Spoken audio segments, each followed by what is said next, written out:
Quote, my favorite movie of all time? I really hate that, man. Brad Keselowski does it again, taking out one of the drivers I actually made a bet on, and Ryan Blaney. And we also saw the guy we highlighted last week, William Byron, finish 5th, but not really come close to competing for the win.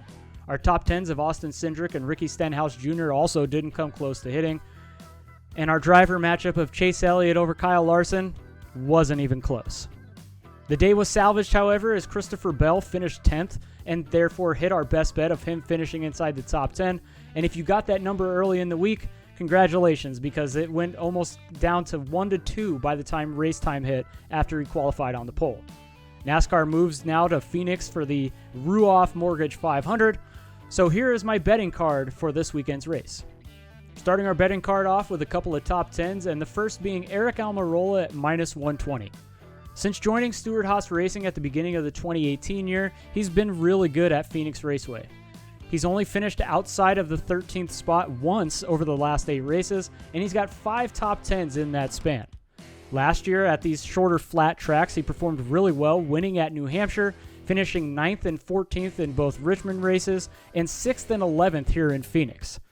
This year, he started off surprisingly really well, especially knowing that this is going to be his last, finishing inside the top 10 and actually no worse than 6th in each of the first 3 races. Most importantly for somebody of his middle-of-the-road caliber is staying on the track, which he's done all year this year, completing every single lap. Going down the odds board a bit for a little bit of value with Erik Jones at +210. Ignoring the previous 2 years of middling performances, Erik Jones performed really well in Phoenix the previous 6 races. He qualified each of those races between 7th and 11th and finished inside the top 10 4 times over those 6 trips. This year has been a mixed bag of results for Jones, but when racing under green, he's been one of the fastest cars on track.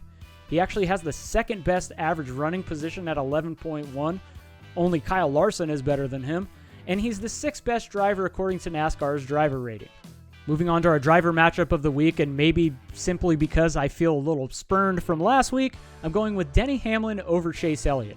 Both of these guys have been really good at Phoenix, with Hamlin finishing inside the top 10 in 5 of the last 6 trips here, and with 2 third-place finishes last year, while Chase Elliott has top 10 in 4 straight and top 5 in 3 straight while winning the championship race back in 2020.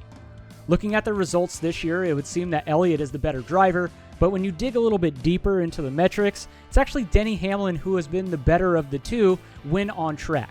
Hamlin has been much faster while driving in each of the previous 2 races, and as a matter of fact, last year was the fastest driver on all of these flat, short tracks, including Richmond, Phoenix, and New Hampshire. For our outright pick this week, I'm going with Denny Hamlin at 9-1 to win the Ruoff Mortgage 500. He's been just like his sponsor FedEx and delivered in Phoenix.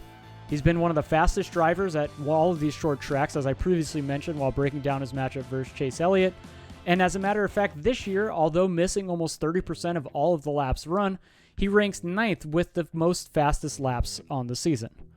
He's run over 87% of all of his laps inside the top 15, which puts him as the 3rd best driver in this aspect. Hamlin is the kind of driver that can win any race any week, so getting in on him before he pops is probably a good idea. For my best bet this week, I'm doubling down with another Christopher Bell top 10 at -125. Look, yeah, it's not necessarily a good thing to go back to the same guy 2 weeks in a row, but the number is right. The sportsbooks just simply haven't adjusted to what this guy's doing under green this year, and it's something I want to take advantage of while the numbers are still good. He finished 9th at Phoenix in both races last year and was actually the 6th fastest driver at all of these short flat tracks in 2021. He also finished inside the top 5 at both Richmond races and the one New Hampshire race last year. Hopefully Phoenix treats us a lot better than Las Vegas did, and if you want to tail or fade any of these picks, head over to FanDuel Sportsbook by clicking the link in the description where you can get your first bet risk-free up to $1,000. Good luck on all of your wagers or DFS plays for the Ruoff Mortgage 500, and I'll see you next week as we preview the first ever Super Speedway style race for Atlanta.